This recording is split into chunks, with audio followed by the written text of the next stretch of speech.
दोस्तों जरा सोचो, आप बैंक अकाउंट खुलवाने गए, वहाँ आपने आधार पैन कार्ड दिया। अगले महीने आप इंश्योरेंस लेने गए, फिर वहाँ आधार पैन दिया। उसके बाद आपको एसआईपी शुरू करनी है, फिर वही डॉक्यूमेंट लगेंगे, फिर वही फोटोकॉपी देनी पड़ेगी, फिर वही लाइन में लगना पड़ेगा। एक ही आदमी, एक ही डॉक्यूमेंट, लेकिन बार बार वही झंझट। रमेश जी के साथ पिछले महीने यही हुआ। बैंक गए, इंश्योरेंस ऑफिस गए, डीमेट अकाउंट खुलवाने गए और तीनों जगह उन्हें एक ही चीज़ बार बार करनी पड़ी। अब सवाल ये है कि क्या ये झंझट हमेशा के लिए ख़त्म हो सकती है कभी? दोस्तों इसका जवाब है हाँ। आज की इस वीडियो में मैं आपको बताऊंगा वो तरीका जिससे आपकी ज़िंदगी में फिर कभी भी बार बार डॉक्यूमेंट लेकर घूमना नहीं पड़ेगा। पूरी वीडियो देखेगा क्योंकि आखिर में मैं आपको वो आसान तरीका बताऊंगा जिससे आप अपने घर बैठे 2 मिनट में इसका फ़ायदा उठा सकते हो।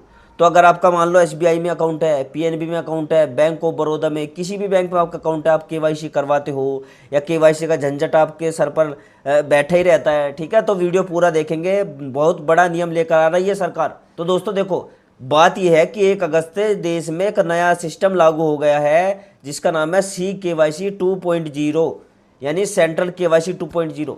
ये आरबीआई और IRDAI दोनों रेगुलेटर्स ने मिलकर लॉन्च किया है। इसका मकसद बिल्कुल सीधा है, एक बार आपकी केवाईसी हो जाए तो बस हो जाए। फिर चाहे आप किसी भी बैंक में खाता खोलो, किसी भी इंश्योरेंस कंपनी से पॉलिसी लो या आगे चलकर म्यूचुअल फंड और डीमेट अकाउंट में इन्वेस्ट करो, आपको बार बार वही आधार कार्ड, वही पैन कार्ड, वही एड्रेस प्रूफ देने की ज़रूरत नहीं पड़ेगी। अब आप सोचोगे कि आखिर ये होता कैसे है? दोस्तों जब भी आप कहीं भी अपनी केवाईसी करवाते हैं, चाहे बैंक में हो या इंश्योरेंस कंपनी में हो, तो उस समय आपको एक यूनिक आईडी बन जाती है आपकी, जिसे कहते हैं CKYC नंबर। और ये 14 अंकों का एक नंबर होता है, बिल्कुल वैसे ही जैसे आपके आधार कार्ड का 12 अंकों का नंबर होता है। इस 14 अंकों के नंबर में आपकी सारी डिटेल सेव होती है। आपका आधार भी उसमें सेव होता है, आपका पैन कार्ड भी, आपका एड्रेस प्रूफ भी, आपका सब कुछ सेव होता है इसमें। अब अगली बार जब भी आप किसी नई जगह खाता खोलने जाओगे तो आपको सिर्फ यही 14 अंकों वाला CKYC नंबर बताना होगा। वहाँ बैठा कर्मचारी उस नंबर को अपने सिस्टम में डालेगा, आपसे एक OTP लेगा और बस आपकी सारी डिटेल अपने आप वहाँ पर आ जाएगी। ना तो फोटोकॉपी चाहिए, ना ओरिजिनल डॉक्यूमेंट लेकर जाना है, बस एक नंबर दो और एक OTP दो, काम हो जाएगा। अब यहाँ पर एक बहुत जरूरी बात समझो दोस्तों, जिन लोगों का पहले से किसी बैंक में ऑनलाइन अकाउंट है या जिन्होंने पहले किसी इंश्योरेंस कंपनी से पॉलिसी ली है, उनकी केवाईसी पहले से हो चुकी होगी, मतलब उनका CKYC नंबर पहले से ही बना हुआ है, बस उन्हें पता नहीं है। तो एक एग्जाम्पल से समझते हैं। सीमा जी का केस है एक, उनके पास पहले से एक बैंक में ऑनलाइन सेविंग अकाउंट है, मतलब उनका CKYC नंबर पहले से मौजूद है, बस उन्हें मालूम नहीं है।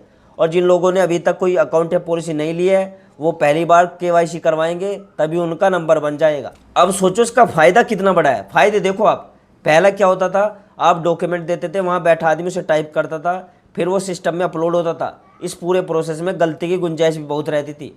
और सबसे बड़ी बात, आपको डॉक्यूमेंट कई जगह फिजिकल जमा होता था। और दोस्तों यही वो जगह है जहाँ से फर्जीवाड़ा शुरू होता है। जितनी बार आप अपना आधार पैन किसी को देते हो, उतनी बार उसके गलत इस्तेमाल होने का खतरा बढ़ता है। कई मामलों में देखा गया है कि लोगों के डॉक्यूमेंट का इस्तेमाल करके फर्जी लोन ले लिए गए, फर्जी सिम कार्ड निकलवा लिए गए। CKYC 2.0 के आने से ये खतरा काफ़ी हद तक कम हो जाएगा, क्योंकि अब आपको बार बार अपने ओरिजिनल डॉक्यूमेंट इधर उधर देने की ज़रूरत ही नहीं पड़ेगी। अभी के लिए सिस्टम जो है बैंकिंग और इंश्योरेंस सेक्टर में लागू हो चुका है, यानी अगर आप बैंक में अकाउंट खोल रहे हो या इंश्योरेंस पॉलिसी ले रहे हो तो आज से ही आपको इसका फ़ायदा मिलना शुरू हो गया है। आगे चलकर म्यूचुअल फंड कंपनियां और स्टॉक ब्रोकर भी इस सिस्टम से जुड़ेंगे, यानी वहाँ भी धीरे धीरे यह सुविधा मिलनी शुरू हो जाएगी। और हाँ दोस्तों, एक बात ध्यान रखिएगा, आपकी डिटेल्स किसी दूसरी जगह इस्तेमाल करने से पहले आपकी परमिशन जरूर ली जाएगी, यानी बिना आपकी मर्जी के कोई भी आपका डेटा नहीं देख सकता। अब आते हैं दोस्तों सबसे जरूरी बात पर, आपको CKYC नंबर कैसे पता चलेगा, क्योंकि बिना नंबर के तो आप इसका फ़ायदा ही नहीं उठा पाओगे। तो इसके लिए देखो 3 बहुत आसान तरीके हैं। देखो, पहला तरीका है, अगर आप अपने बैंक की मोबाइल ऐप का इस्तेमाल करते हो, ठीक है, चाहे वो SBI हो, ICICI हो, HDFC हो या कोई भी बैंक हो, तो उस ऐप में जाकर प्रोफाइल सेक्शन खोलो, वहाँ सबसे ऊपर ही आपको CKYC नंबर लिखा हुआ मिल जाएगा। दूसरा तरीका है, अगर आपको ऐप चलाना नहीं आता या नेट बैंकिंग नहीं है तो सीधे अपने बैंक की ब्रांच में जाओ और वहाँ कर्मचारी से पूछ लो, वो आपको 2 मिनट में सिस्टम में चेक करके आपका नंबर लिख कर दे देंगे आपको। और तीसरा सबसे आसान तरीका है, अपने बैंक में या इंश्योरेंस कंपनी के कस्टमर के नंबर पर फ़ोन लगाओ और बोलो मुझे सर मेरा केवाईसी नंबर चाहिए, वो आपको फ़ोन पर ही बता देंगे। इतना आसान प्रोसेस है ये। अब यहाँ पर एक ज़रूरी सावधानी भी समझ लो दोस्तों, ये 14 अंकों का जो CKYC नंबर है सिर्फ आपके पास ही होना चाहिए, और इसे आप सिर्फ अपने बैंक या इंश्योरेंस कंपनी के अधिकृत कर्मचारी को ही बताएं। किसी भी अनजान कॉल या मैसेज पर ना बताएं। जो खुद को बैंक अधिकारी बताकर आपसे CKYC नंबर मांगे ना, उसे कभी भी ना बताएं, क्योंकि जैसे आधार पैन का गलत इस्तेमाल होता था, वैसे ही अगर ये नंबर गलत हाथों में चला जाए तो नुकसान हो सकता है। तो सावधानी हमेशा रखनी है। तो दोस्तों कुल मिलाकर बात यह है कि अब बैंक खाता खोलना हो, इंश्योरेंस पॉलिसी लेनी हो या आगे चलकर इन्वेस्टमेंट करना हो, आपको बस अपना CKYC नंबर याद रखना है या नोट करके रखना है। बाकी सारा काम वो नंबर और एक OTP से हो जाएगा, ठीक है। ना फोटोकॉपी की टेंशन रहेगी, ना बार बार लाइन में लगने की झंझट रहेगी, और सबसे बड़ी बात, आपके डॉक्यूमेंट के गलत इस्तेमाल का खतरा भी कम हो जाएगा। तो दोस्तों अब आप ज़रूर बताइएगा मुझे कमेंट बॉक्स में कि क्या आपको अपना CKYC नंबर पता है। अगर नहीं पता है तो आज ही अपने बैंक ऐप में चेक करो, कमेंट में बताओ कि आपको मिला या नहीं मिला, ठीक है। और ये भी बताओ कि आपको लगता है कि ये सिस्टम जो है फर्जीवाड़ा रोकने में हेल्प करेगा या नहीं करेगा, या इसमें फिर कोई खतरा छुपा हुआ है, ठीक है। अपनी राय जरूर लिखना।